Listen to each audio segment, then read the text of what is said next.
केवल एक परमात्मा में श्रद्धा और समर्पण का संदेश देने वाली गीता सबको पवित्र करने का खुला आमंत्रण देती है।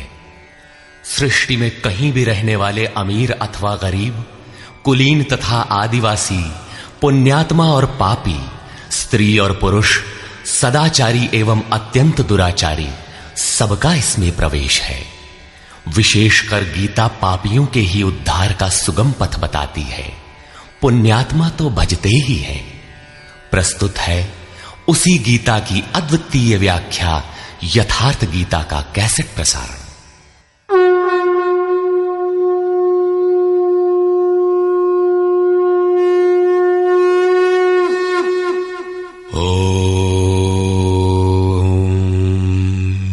श्री परमात्मने नमः।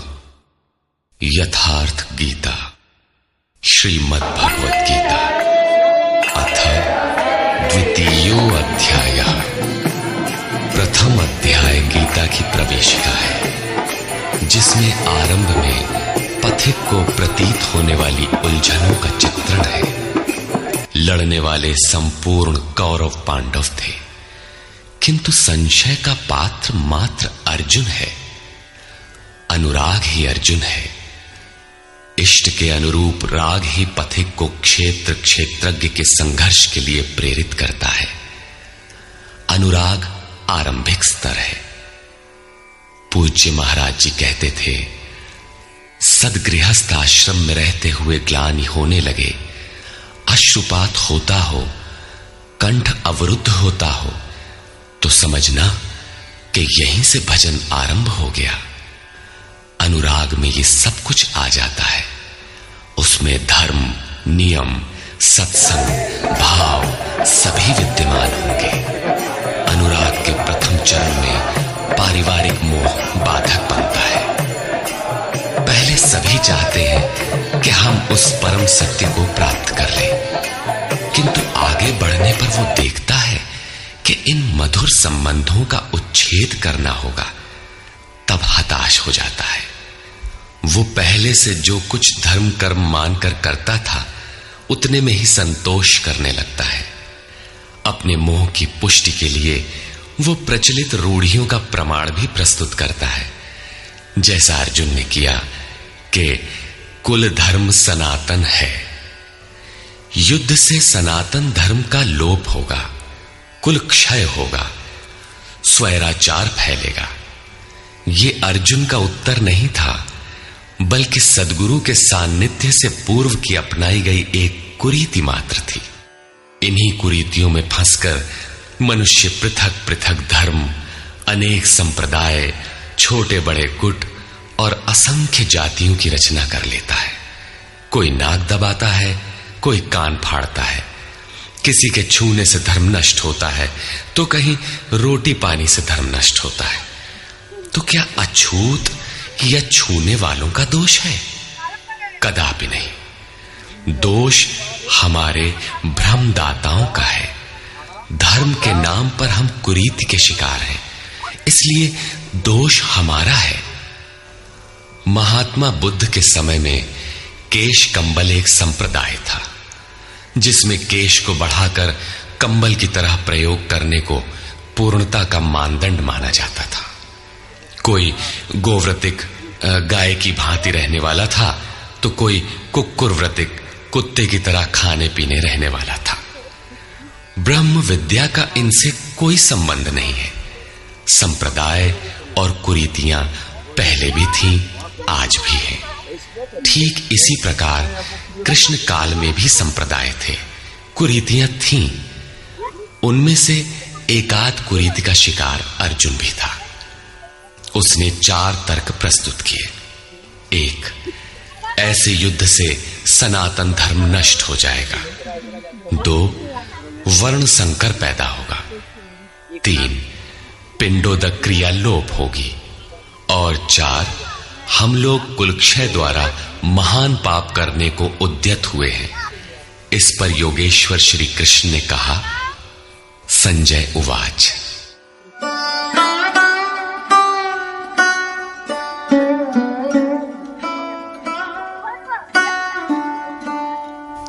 तन्तथा कृपयाविष्टम् अश्रुपूर्णाकुलेक्षणम् विषीदन्तमिदं वाक्यम् उवाच मधुसूदनः। करुणा से व्याप्त अश्रुपूर्ण व्याकुल नेत्रों वाले उस अर्जुन के प्रति मधुसूदन, मद का विनाश करने वाले भगवान ने ये वचन कहा। श्री भगवान उवाच।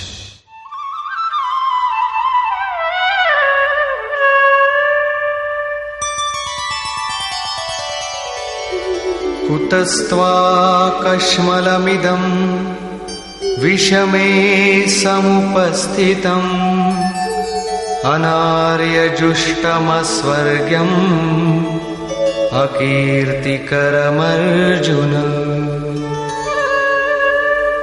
अर्जुन, इस विषम स्थल में तुझे ये अज्ञान कहां से हो गया? विषम स्थल अर्थात जिसकी समता का सृष्टि में कोई स्थल है ही नहीं, पारलौकिक है लक्ष्य जिसका, उस निर्विवाद स्थल पर तुझे अज्ञान कहां से हुआ? अज्ञान क्यों? अर्जुन तो सनातन धर्म की रक्षा के लिए कटिबद्ध है। क्या सनातन धर्म की रक्षा के लिए प्राणपण से तत्पर होना अज्ञान है? श्री कृष्ण कहते हैं, हां, ये अज्ञान है। न तो संभावित पुरुषों द्वारा इसका आचरण किया गया है, न स्वर्ग ही देने वाला है और न ये कीर्ति को ही करने वाला है। सन्मार्ग पर जो दृढ़ता पूर्वक आरूढ़ है उसे आर्य कहते हैं। परिवार के लिए मरना मिटना यदि अज्ञान न होता तो महापुरुष उस पर अवश्य चले होते। यदि कुल धर्म ही सत्य होता तो स्वर्ग और कल्याण की निःश्रेणी अवश्य बनता। ये कीर्तिदायक भी नहीं है।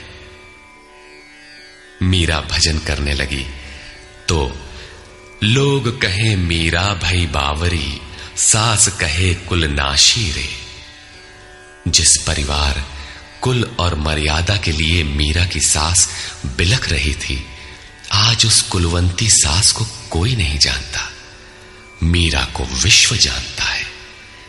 ठीक इसी प्रकार परिवार के लिए जो परेशान हैं, उनकी भी कीर्ति कब तक रहेगी?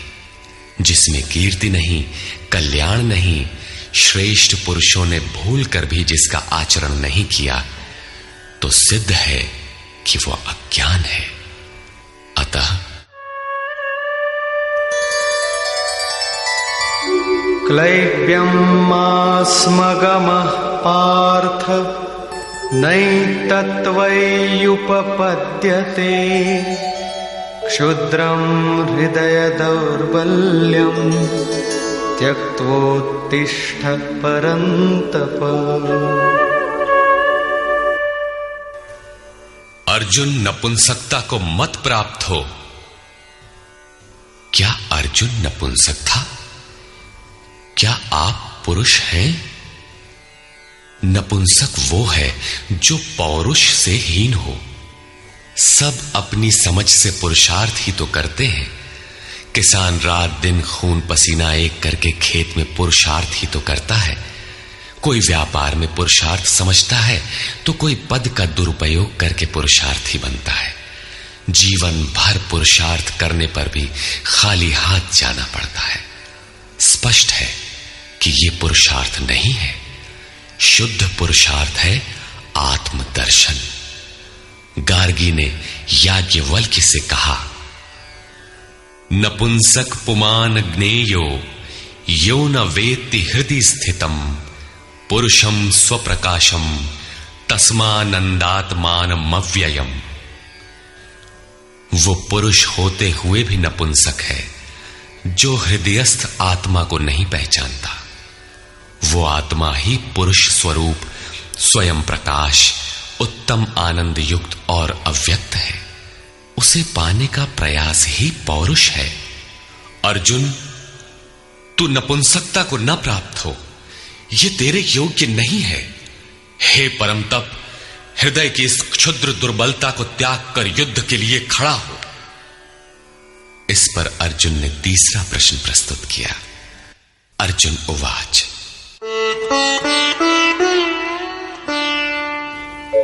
कथं भीष्ममहं संख्ये द्रोणं च मधुसूदन इषुभिः प्रतियोत्स्यामि पूजार्हावरिसूदन। अहंकार का शमन करने वाले मधुसूदन, मैं रणभूमि में पितामह भीष्म और आचार्य द्रोण से किस प्रकार बाणों से युद्ध करूंगा, क्योंकि अरिसूदन वे दोनों ही पूजनीय हैं। द्वैत ही द्रोण है। प्रभु अलग हैं, हम अलग हैं। द्वैत का ये भान ही प्राप्ति की प्रेरणा का आरंभिक स्रोत है। यही द्रोणाचार्य का गुरुत्व है। भ्रम ही भीष्म है। जब तक भ्रम है तभी तक बच्चे, परिवार, रिश्तेदार सभी अपने लगते हैं। अपना लगने में भ्रम ही माध्यम है। आत्मा इन्हीं को पूज्य मानकर इनके साथ रहता है कि ये पिता हैं, दादा हैं, कुलगुरु हैं।